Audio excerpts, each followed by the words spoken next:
been looking at vector spaces and subspaces, and we want to look at some more subspaces, some really important ones. We want to talk about null spaces first, and then column spaces. So here's a definition.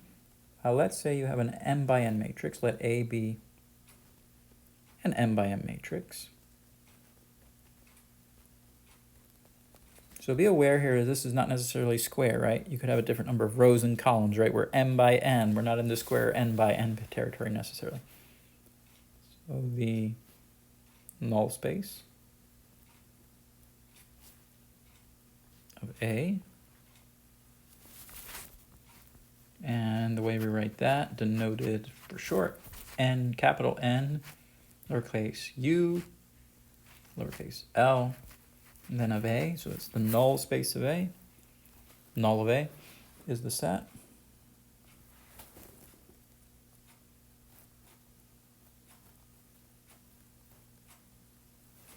of all solutions to the homogeneous equation.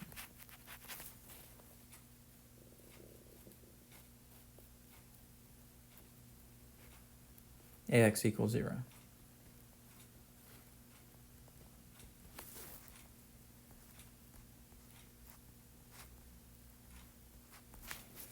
Yep, the homogeneous equation, that is, in other words,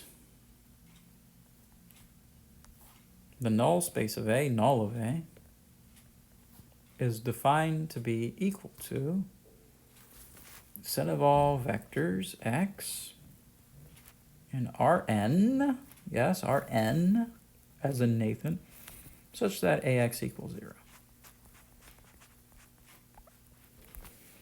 So it's all the x's in Rn that are solutions to this, the homogeneous equation, or the homogeneous linear system, Ax equals 0. Yeah, so if you want to draw a diagram, just to kind of diagrammatize this, here you have. So actually a matrix is kind of like a function. So this blue matrix is like a function. And you have over here Rm.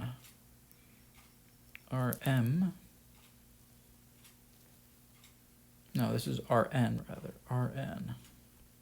N by 1s. Right, these are vectors in Rn. And over here, let's say we got Rm.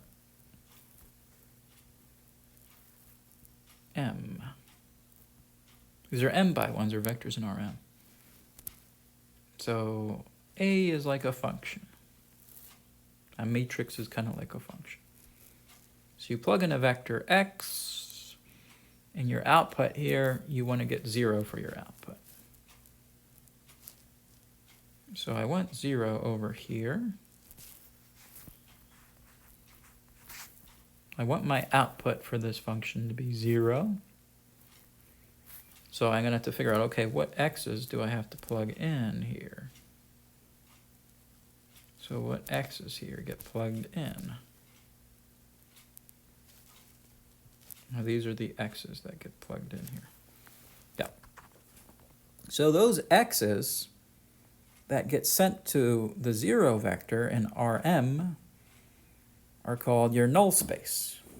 So if you think about that in terms of like just basic equations, the null space is kind of like the roots of a basic equation, right? If you had just a real valued function, you had a function and you set that equal to 0, your x's are your solutions to that equation, right? They're called, so x is a root. Also called like, they're also called zeros or x-intercepts sometimes when you're doing real valued equations. Yeah, so x is a root. So that's kind of what the null space is. It consists of all the roots to the equation Ax equals 0. Yeah, so it's everything that gets sent to the 0 vector, basically. Yep.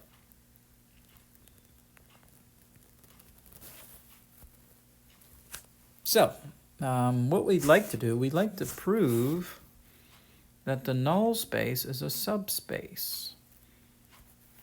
That's an important result. Theorem. So we called it null space. Null space, it sounds like it would be a subspace because the word space is in there. But we actually want to prove that it's a subspace of Rn. Rn, so the null space is a subspace.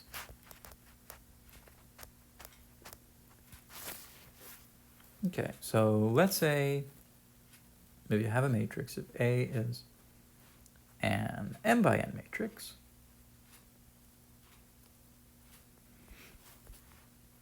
then the null space of A is a subspace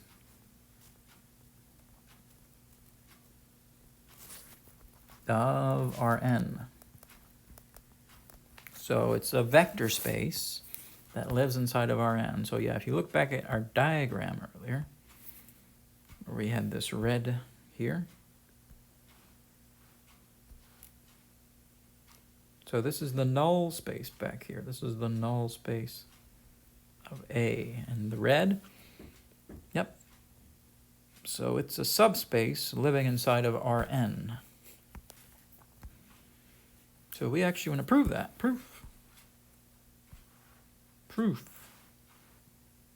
No, what color? Red. So I'm actually going to use the subspace test. The subspace test. Remember the subspace test, you have to show three things.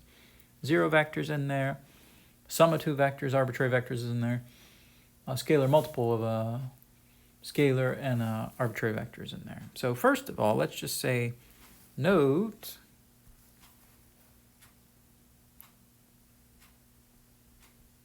that the null space of A is a subset of Rn before you do anything else. Why do we need to say this? Because we want to show it's a subspace, right? We want to show it's a subspace. So it has to be contained in Rn, first of all. It has to live inside of Rn. How do we know it lives in Rn? You go back to the definition, right? The definition is it's all the x's in Rn, all the x's in Rn, all the solutions to the homogeneous equation Ax equals 0. Those x's are in Rn. So first of all, note that all the vectors in the null space of A, in other words, the null space of A, is contained in Rn. Okay, that's number one. Now, well, that's kind of like step 0, actually. Now we need to do step 1, right? We have to show the 0 vectors in there. So also let's note the 0 vector is in the null space of A. We have to justify that. Since, well, x equals 0 is a solution to the equation Ax equals 0. Yeah. So if you think about the 0 vector, the 0 vector is a solution to Ax equals 0, right? You could plug in 0 in place of that red x in the homogeneous equation, and you get A times 0 would give you the 0 vector. So the trivial solution, the 0's vector solution, is always a solution to the homogeneous equation. So yeah, 0 vectors in the null space. All right. All right, we want to do 2 and 3. So we're going to set it up. We're going to say, okay, we're going to take 2 arbitrary vectors. Let U and V be in the null space. And let's take an arbitrary scalar, R. Let R be a real number, a scalar. And unwind this. Unwind this definition. What does that mean? If U is in the null space of A, that means A times U is equal to the 0 vector.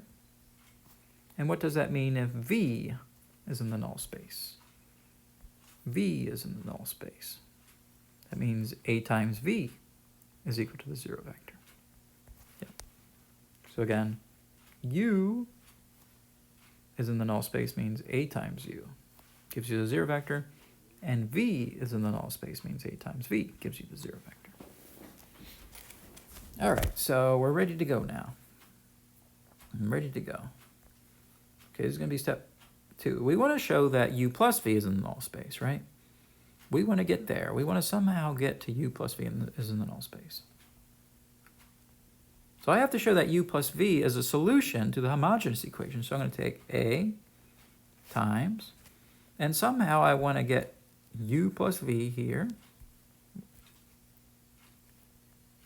All right, I want to show u plus v. When I plug it in for x in the homogeneous equation, I get out a 0. Get out a 0 vector, not the number 0, but the 0 vector. Can we get there? Can we get there? Let's see. So I'm plugging in u plus v in place of x. Now I can use the linearity property for matrix vector multiplication, right? It's kind of like you distribute to a, so you get a times u plus a times v. Okay, I'm getting there. All right, equals, well, what's a times u? Well, we know a times u is 0 vector plus a times v. A times v is 0 vector. We know the 0 vector plus a 0 vector gives a 0 vector. So there we have it. So thus, u plus v, since it's a solution to the homogeneous equation, u plus v is in the null space.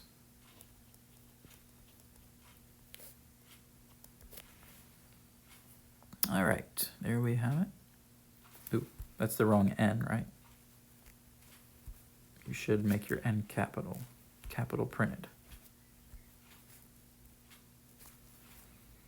All right, so u plus v gets sent to the 0 vector by a. So u plus v is in the null space. Let's do scalar multiplication. Verify that that stuff works out all fine and dandy. So 3. So now we want to show scalar multiplication works. So we want to show scalar multiplication can be a solution to the homogeneous equation. So we want to take a times something, and we want to get out the 0 vector.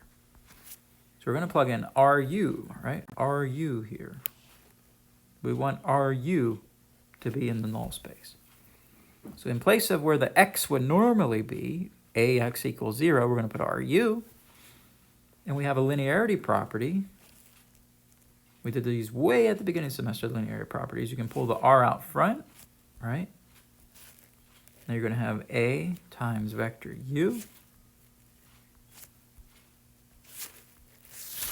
Of course, this is going to give me what? A red R. This is R is a scalar. And then a times u, we know a times u from above here, right? A times u is the 0 vector. So we have a scalar r times a 0 vector. That's a 0 vector. So what do we have? We have ru gets sent to the 0 vector by a. So a ru equals a 0 vector. So thus,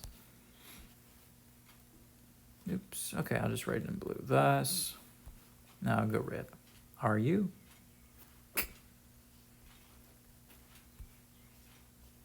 red is an element of the null space of A.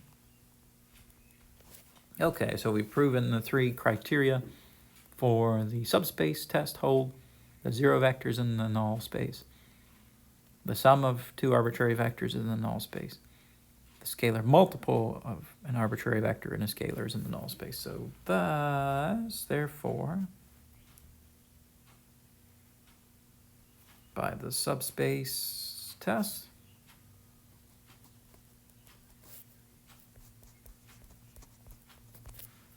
null space of A is a subspace of Rn.